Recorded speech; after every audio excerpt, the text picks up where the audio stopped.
Hello everyone, welcome to Diwan sir classes. कैसे हैं दोस्तों आप लोग। चलिए दोस्तों, आज पढ़ेंगे chapter 4 class 6 history. What books and visuals tell us. तो आज हम जानेंगे कि जो पुरानी किताबें थी उनके बारे में और कौन सी सबसे पुरानी वर्ल्ड में बुक्स थी, इसके बारे में जानेंगे। Let's see what is written here. One of the oldest book in the world, सबसे पुरानी विश्व में बुक कौन सी थी और कौन कौन सी किताबें हैं। There are 4 Vedas that are Rigveda. जो ऋग्वेद था दोस्तों, वो सबसे पुरानी बुक है। दुनिया की सबसे पुरानी बुक कौन सी है? ऋग्वेद। इसमें क्या क्या है ये भी देखते हैं। This is one of the oldest book in the world and it was composed about 3500 years ago.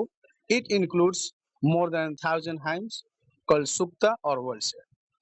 दोस्तों, ऋग्वेद संसार का सबसे पुरानी किताब है और इसमें ये लगभग कितने 3500 साल पहले लिखी गई है और इसमें 1000 से ज्यादा हाइमन्स कल्ड सुक्ता है, जो वेल सेड, जो अच्छी बातें हैं उसमें कही गई है।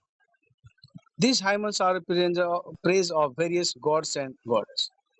ये हाइमन्स, ये सुक्ता किसके बारे में है? भगवान के और देवी देवताओं के बारे में और उनके प्रशंसा लिखे गए हैं इसमें। There are 3 special important god. कौन कौन से गॉड्स के बारे में यहाँ पे बताया गया है? अग्नि। अग्नि कौन से हैं? द गॉड ऑफ फायर, जो आग को भगवान है। Indra, a warrior God. Soma, a plant from which a special drink was prepared. ये तीनों भगवान जैसे एग्जाम में पूछ देता है, इनके डिस्क्रिप्शन और उसके बाद पूछे जाते हैं कि कौन से भगवान से रिलेटेड है, ये अग्नि से है या इंद्र से या सोमा से। तो ये हमें ध्यान देने की जरूरत है यहाँ पे दोस्तों। उसके बाद दूसरा कौन सा है? सामवेद। उसके बाद यजुर्वेद और अथर्ववेद।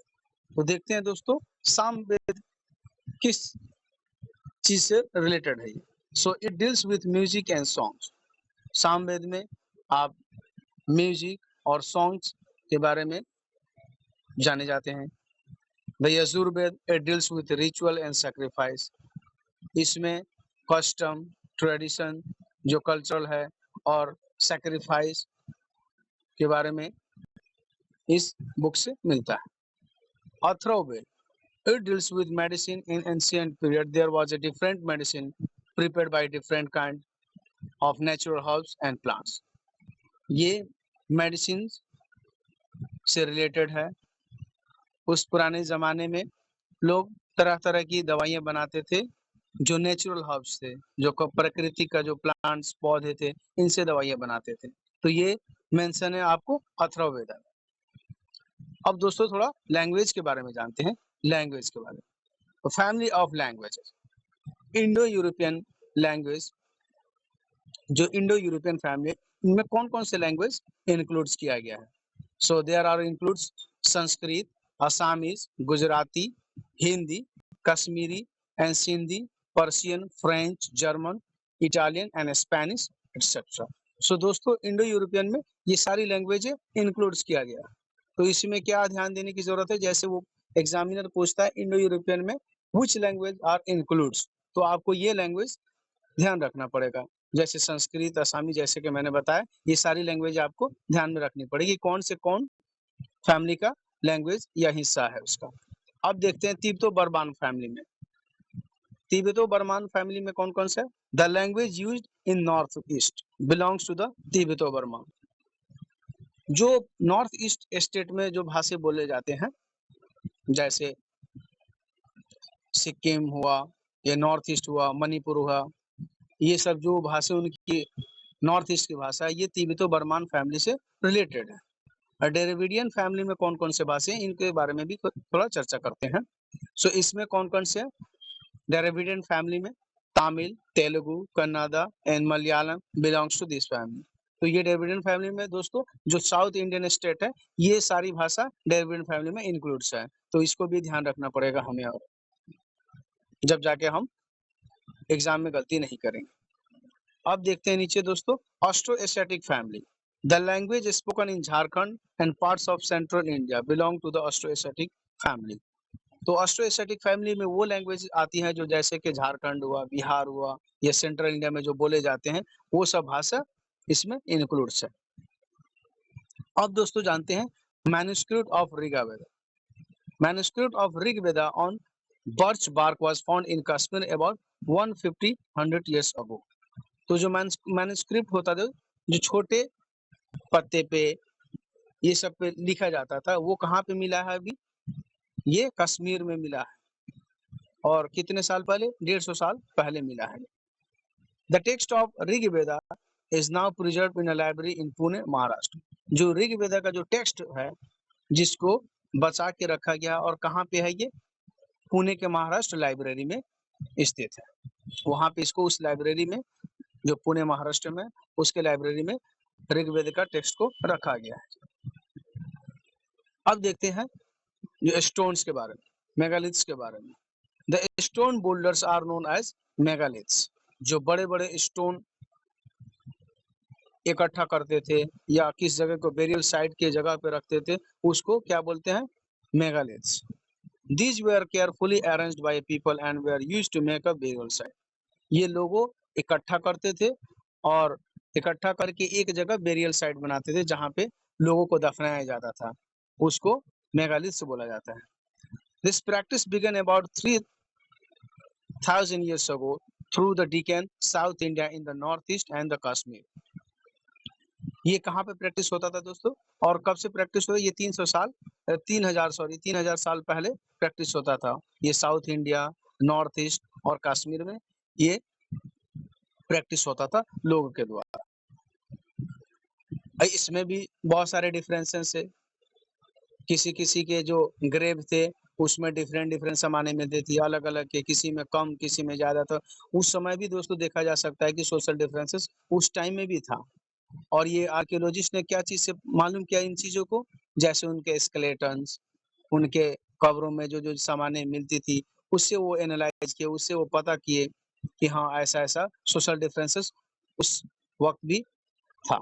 तो चलिए देखते हैं क्या क्या उनके कब्रों में मिलता था। Finding out about social differences, archaeologists found more objects in one grave than in another. जैसे कि मैंने बताया दोस्तों, पुरातत्व ने क्या पता लगाया कि ज्यादा सामान किसी कब्र में ज्यादा मिलता था, किसी में कम मिलता था। So here one skeleton was buried with 33 gold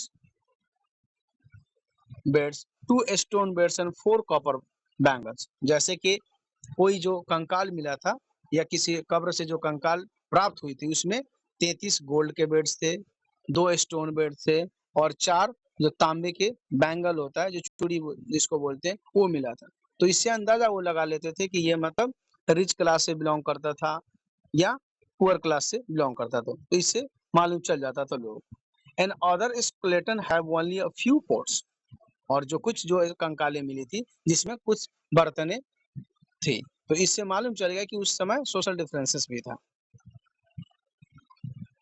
This finds that there was some differences in status among the people who were buried। तो उनमें स्टेटस का भी फर्क होता था, और इन चीजों से साफ जाहिर हो जाता था कि हाँ उस समय भी लोग जो अमीर थे उनके जो दफनाते थे उनमें अलग अलग सामान रखे जाती थी, महंगे महंगे सामान और ज्यादा रखे जाते थे। जो गरीब थे उनमें कम सामानें मिलती थी। तो इससे आर्कियोलॉजिस्ट ने पता किया कि ये चीजें ऐसे ऐसे डिफरेंसेस है। चलिए और देखते हैं दोस्तों क्या है। Some were rich, other poor and some cheap. तो इससे मालूम चलता था कि कुछ जो कब्रें थी जिससे अलग अलग सामान प्राप्त होता था, तो इससे मालूम चलता था कि वो अमीर था, कोई गरीब था, या कोई चीफ था, या कोई रूलर या किसी शासक का ये कब्र था।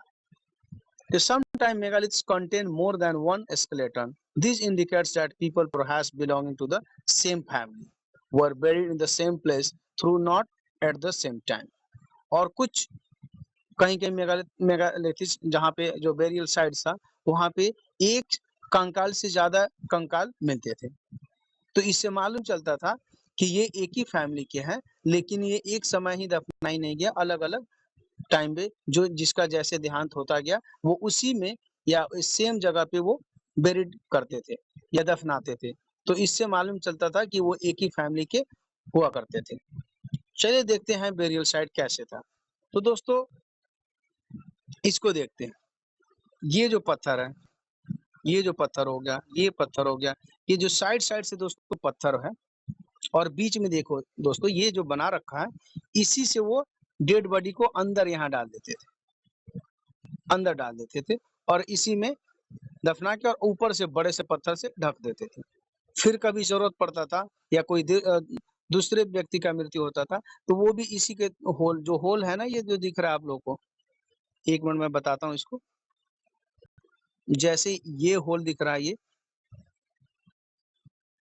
ये वाला होल मैं दिखाना चाहूंगा दोस्तों,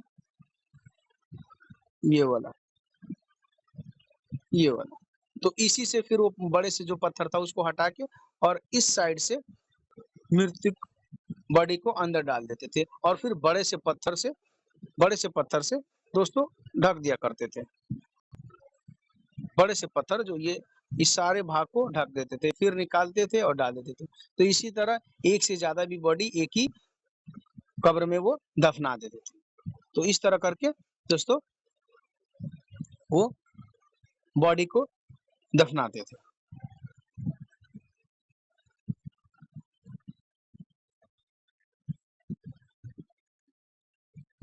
चलिए दोस्तों, तो ये छोटा सा चैप्टर था, जो मेन इंपॉर्टेंट चीजें था जो मैंने आपको हैंड रिटन नोट्स में दे रखा है और उस हिसाब से आप प्रेपर कर सकते हैं या नोट बना सकते हैं और आराम से आप तैयारी कर सकते हैं। तो लेट्स रिकल में देख लेते हैं। ये जैसे आपको मैच द फॉलोइंग में एग्जाम में कभी कभार आ जाता है या फिल इन द ब्लैंक्स में आ जाता है, तो ये चीजें आपको बिल्कुल ध्यान रखना पड़ेगा दोस्तों। जैसे सुक्ता वेल साइड को बोलते हैं।